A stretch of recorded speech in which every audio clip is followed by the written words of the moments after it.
So this is an idea for a novel that I've had stewing in my brain, basically, ever since I started taking writing seriously.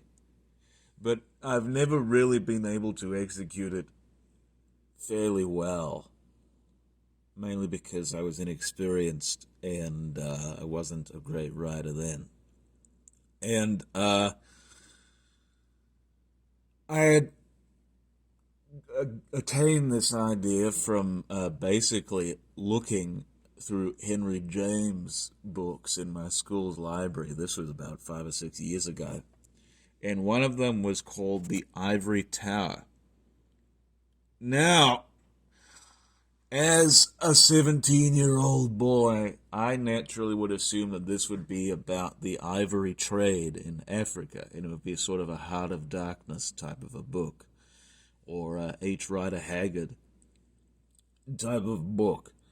But when I did my research into the matter, I found that it was not at all about that. It was really about some diplomat down on his luck and trying to get money or so. I don't know. It sounded fairly boring, to be frank with you. And I had suspected that I could come up with something far better. And while it be more literal, it would be indeed a better product. And so I thought I may as well take that title, The Ivory Tower, and actually make it about not the past ivory trade, but about what's going on now with poaching and such, and how it's really gotten out of hand. And so I figured that back then, my idea was to have a group of government assassins basically sent to Africa to assimilate any poachers of elephants and rhinoceroses through whatever means necessary. And so basically, that would be the conceit of the story. And throughout this journey, they would see all these African animals and such. It would be much more like the works of Paul du Chaillu, though not to the same extent as the utterly unforgivable Gorilla Hunters by R.M. Ballantyne, which I still cannot believe that book at all. It's just, I wouldn't mind descriptions from du Chaillu, like for instance, if I were describing, I don't know, a bunch of speared elephants, I wouldn't say they were like a bunch of huge porcupines. Du Chaillu would say, and Ballantyne elaborated, saying they were as if they were monstrous porcupines or hedgehogs. I wouldn't do anything like that because that would be plagiarism. Just why Ballantyne was not prosecuted for that just continues to baffle me. What I would do instead was I would take elements from the story. For instance, in Explorations, Adventures in Equatorial Africa, there's a pretty exciting scene in there which involves a conflict on a boat up some or another river in Africa. And it was very action-packed. It almost read like a thriller, almost. And I figured that I may do something very similar to that. And there'd be plenty of instances in the book that are like that. But I was 17 at the time. I was inexperienced. I didn't really know what I was doing and didn't necessarily get beyond the first chapter. And so last night, which is the 1st of March, this is being recorded on the 2nd of March of 2023. This will come out on the 3rd of March 2023. Basically, I had this idea, and I thought that what if a down-on-his-luck has-been naturalist and broadcaster, sort of like David Attenborough in a sense, had seen this opportunity to basically liberate Africa of poaching,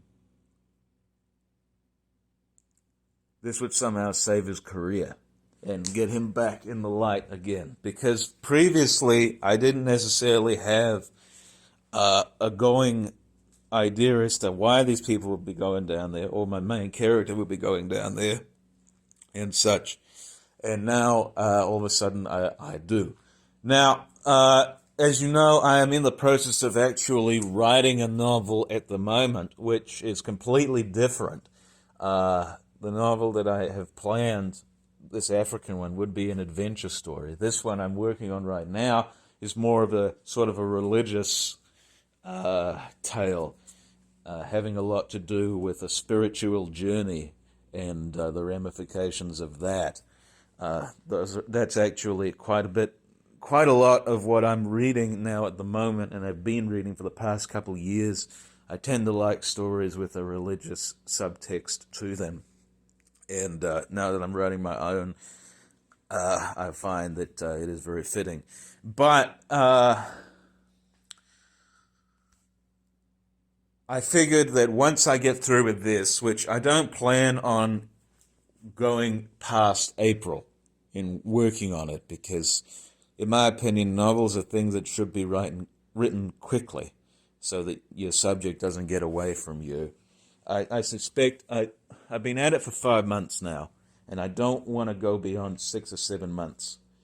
I'm a fairly quick writer, and I just dropped my microphone, and I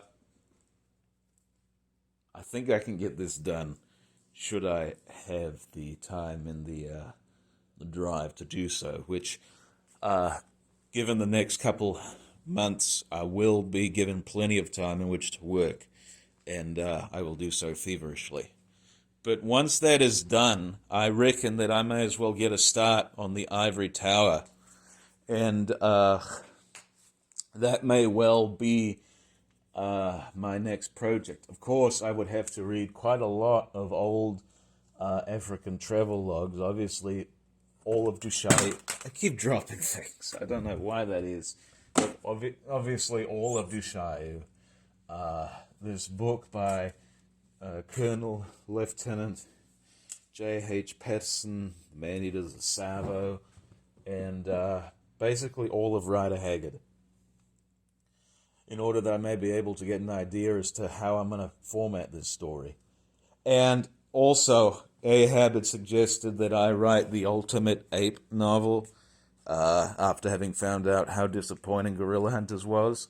The ultimate ape novel's already been written. It's called Le Planète des Singes, or Planet of the Apes, by Pierre Boulle. And that is a great book. I could never hope to top that. But perhaps even gorillas will play a larger role in this particular book of mine. And there's going to be a villain in this novel, and I'm debating whether gorillas may well be involved in his undoing. That's something to think about. But this is all just ideas at this stage. I have no idea how I'm going to execute them. Really, to be honest with you, I just wait until the initial writing and all of them just come out. And it will be an interesting journey for me, because obviously I've completed one novel, which I didn't think was very good at the time, but may well serve as an interesting piece because it was written by an atheist, and I am now a Christian, and it would be interesting just for, I don't know, historical purposes to look at. And then obviously I had tried writing a mystery, but I had to quit that because I was stricken with grief over the loss of my father. I may go back to it at some point, but not in the near future. And then obviously I'm writing this story at the moment, this religious story, which I'm very much involved in and have quite a lot of dedication for. So once I wrap this up, it may well be interesting once I do complete this in, I don't know, next 2 or 3 months, to see just how well I can progress with this next idea, and also to see if I can perhaps expedite the process further, because I want to get down to writing a novel in 6 months, and then one in 3 months, and then one in 1 month. Because, as I said, if you stay with something for too long, your subject gets away from you. Time without a stop basically leaves your work interminable and such. And I don't want that. I want the work to last, but at the same time, I don't want to necessarily make the process everlasting, if that makes sense. But nonetheless, I figured I may as well tell you this skeleton of an idea that I have for a book called The Ivory Tower, set in Africa, about a group of government,